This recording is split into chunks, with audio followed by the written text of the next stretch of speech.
I went to this event and I sat at the back like this with my arms folded. I was very skeptical.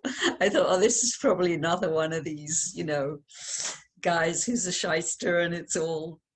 But then he started talking about hypnotherapy and then he got my attention. And I realized that he understood that you had to change the patterns in the subconscious, the blueprints Right. that you were conditioned with. They say that life is full of opportunities, right? So why are so many of us dreading getting out of bed to face another day? I know what that's like. My life was full of conflict, stress, failure, and fear. When I got cancer for the second time, my choice was simple: change or die. Today, I love waking up. I love my life. I love owning my own business that is helping people learn and grow. So how do you unlock that kind of transformation in your life? Let's discover the answers together as we hear from ordinary people like you and me and their extraordinary success stories. My name is Donna Gammon, and this is Power to Grow.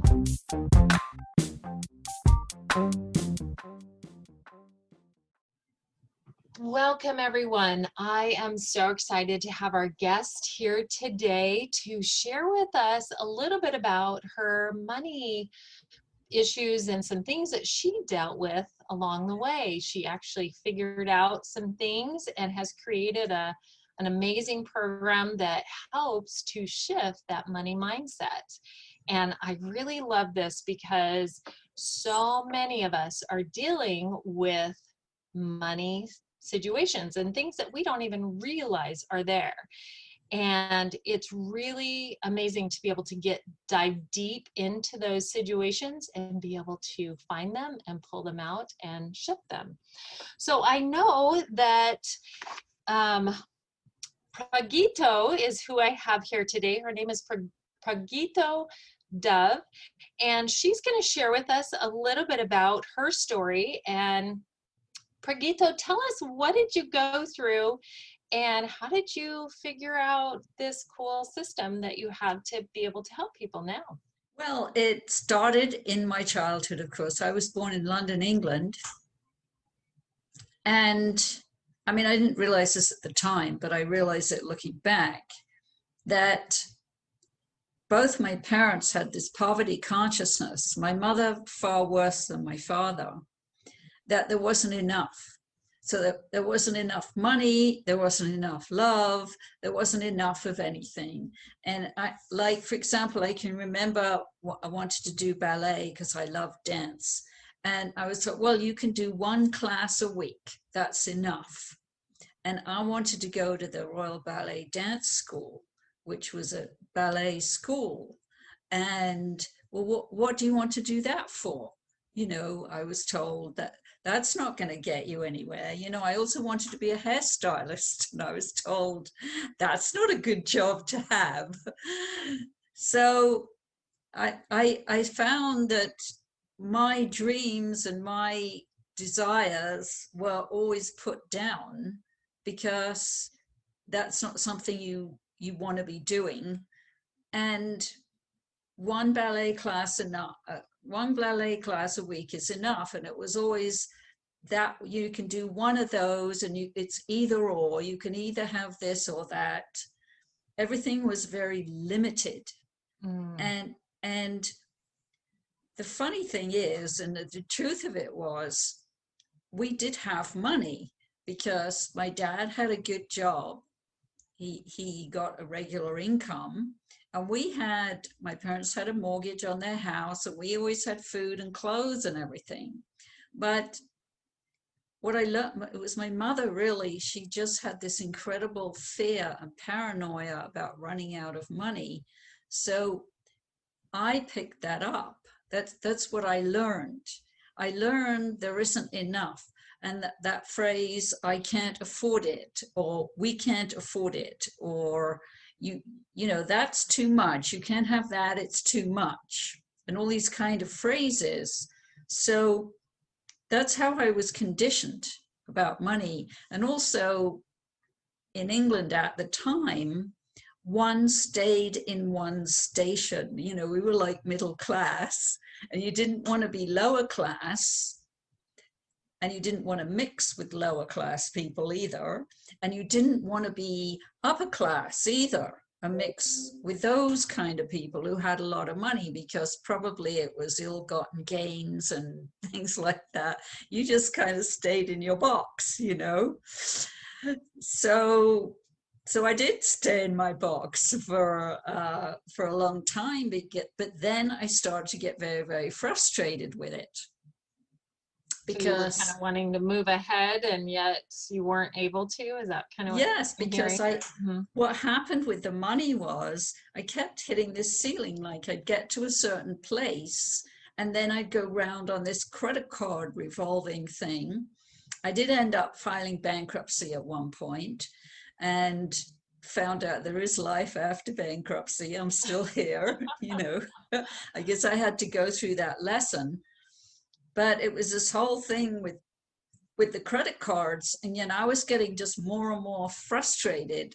And I can remember one day I was in my living room and I just started shouting out loud, I'm sick of this thing. I want to go to Venice. I want to go to Paris. I want to have, you know, all these things.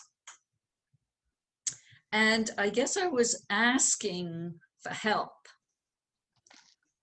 Because so like asking the universe or God or whoever it is. Yeah, whoever is out there. Yeah. Because what I noticed was other people had money, you know. So if other people have money, why can't I have money? I had got that far in my thinking, and realizing, and I'd had a few coaches, but none of them were really able to help me enough until the coach I had, she sent me an email about a guy who was doing this big free event about your millionaire mindset. And I listened to him and I thought, I listened to him on an audio and I thought, you know what, I'm going to go to this. I'm going to go to this thing. And it was free, you know. And I was very skeptical because by this time I had done my hypnotherapy training. I'm trained in meditation and in hypnotherapy. And I knew from my hypnotherapy training that you have to go to the subconscious to change the old patterns, to change the blueprints, which I knew I had, in order to be free of them and have a different perspective and have a different way of life. And I went to this event and I sat at the back like this with my arms folded. I was very skeptical. I thought, oh, this is probably another one of these, you know, guys who's a shyster and it's all. But then he started talking about hypnotherapy and then he got my attention. And I realized that he understood that you had to change the patterns in the subconscious, the blueprints that you were conditioned with. Or doesn't matter if you got an MBA from Harvard or you went to all kinds of fancy schools, you're never going to get anywhere if those blueprints are still set at poverty consciousness, which I knew mine were. So then I started to really like this guy better, and I ended up signing up with him because he was a multimillionaire, and I wanted to work with somebody who was where I wanted to be, you know, who'd already got there. And so anyway, that worked. Awesome. So what did he do in this training for you? Well, you know, it's interesting, but I think perhaps the most important thing I did was sign up because it was a lot of money to me at the time. But I was very sure that he was the right person. So I just put the money down on my credit card, of course. And it sort of went for it, you know. Now my mind did come in, oh my God, what have you done? And I told two people and they freaked out. So I decided not to tell anybody else because my mind was doing enough, you know, Right. antics, freaking out. But I think the very act of signing up, of spending that much money on myself, of showing myself that I was worth spending all that money on to study with the right person to get me where I wanted to be, that was just a huge part of it. And I see that now with my clients. It's when they decide to sign up, it's almost like half the work is already done. Because you've made this big statement to yourself and the universe, I want this, and this is how much I want it. I'm willing to spend all this money. I'm willing to do the work to get where I want to go. So that worked. And basically what he helped me do was put my work in packages and trainings, showed me that I could do. So I do meditation trainings, and I do my hypnotherapy and coaching in packages, because back in the day, I would just do one session and hope the person would, you know, want to do another session. I don't know if you remember those days, but, you know, that's not a very fulfilling way to run a business. So he showed me how to package up my expertise.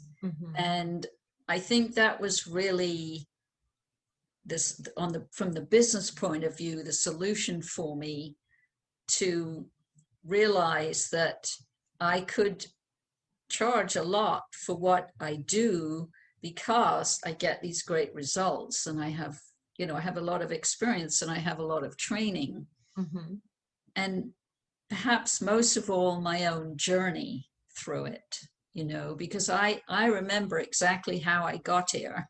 I haven't forgotten. And so with clients, I can have the compassion for where they are and the understanding for where they are, and take them through. So it's really the hypnotherapy that helps with changing the patterns in the subconscious. And there might be emotional healing to do, and changing beliefs in the mind. It might be manifesting in the body, so then we can do healing for the body as well. I love that. You know, I actually also work in a lot of those same aspects, and I totally understand where you're coming from. It really does come deep within to find those emotions, those situations, like you said, that where that memory is locked up, and we, you know, being able to find it and then bring it out and then heal it. And so I really love that. So you've created this blueprint that you have that is available for, like, is it part of your course, or how do they get something like that? Well, for that work is they can buy a hypnotherapy coaching package. And I have 6-month or 12-month packages, because it takes time for the subconscious to integrate. You can't just go steamrolling through in a nanosecond. And also, you know, we're working with people's emotions, so there could be some sadness about something that they'd forgotten about, but the sadness is still there. It could be there's anger there, so that needs to be expressed. And this is where I bring in the expressive meditation techniques. This is my new book, by the way. It's called Lunchtime Enlightenment. Ooh, Expressive really meditations, what is it? For manifesting peace, prosperity, and passion. And it just came out a couple of weeks ago and went to #1 on Amazon. So I was really pleased with that. So I use these expressive meditations as an adjunct to help people if they have emotions that need to come out. I mean, I work with them personally on that, but also they can work themselves, which helps things go a bit faster. Gotcha.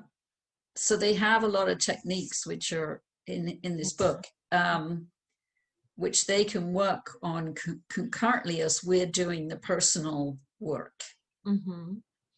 Wonderful. So you get down deep into that subconscious, you shift it, and then you're able to then help them to manifest their financial abundance that they're wanting in their business and their life and that kind of thing. Yes, and really every level of abundance, because we also cover love and relationships and also actually health and fitness. Now, I always have to say, look, I'm not a medical doctor, and so you have to continue with anything you've been prescribed by your medical doctor. But with the hypnotherapy, one thing we can do is, like, let's say you have a pain in your elbow. So we can take a journey into your elbow, and we can ask it, what are you sad about? What is the pain about? What is your message for, whoever I'm working with? And it's pretty amazing what can get released, because often when we have these old wounds, if we don't get them healed and expressed out of the body mind, they sit there, and then the body reaches a point where it can't manage all this stuff anymore. It's a bit like a shock absorber on a car, it wears out. And the body, it absorbs all our shocks and all our tensions and emotional turmoil. It absorbs it all for us, but it reaches a point where it can't do it anymore. It kind of gets to overflowing. And that's where we get pain and disease in the body. So the body's saying to us, look, I can't do this anymore. Can you please do some healing work on your elbow or your shoulder or whatever it is, wherever it's manifesting? And there's always a profound message for the person. And I've done this on myself. I've had it done on myself too, because I used to have a recurring back pain, and we got to the bottom of why I kept creating that. Perfect. So I love this. And, energy and emotions do get stuck, and our bodies tell us, don't they? Yeah, they do. What is wrong if we would listen to our body. And I think that's the biggest message that I try to get out to people. Just listen to your body. If it's telling you one thing, it's usually there's a reason. Yes. So, being able to listen to that, and then being able to do the steps to be able to shift it. So how can someone get a hold of you now? I know you have a freebie for them. Do you want to share with us what that is? Yes. So this is on my website, discovermeditation.com. And if they want to sign up for my free newsletter, which is the Laughing Buddhas Network newsletter, they get a free audio meditation for manifesting. Oh, nice. Yes, which I take them through a process. And they get a free ebook, which has 30 daily meditations on it. Wonderful. That sounds amazing. And then I know that they can get your book at Amazon if they are wanting to purchase your book as well. Can you tell us again what the name of the book is? Yeah, it's Lunchtime Enlightenment. Lunchtime Enlightenment, expressing meditation and manifesting peace, prosperity, and passion.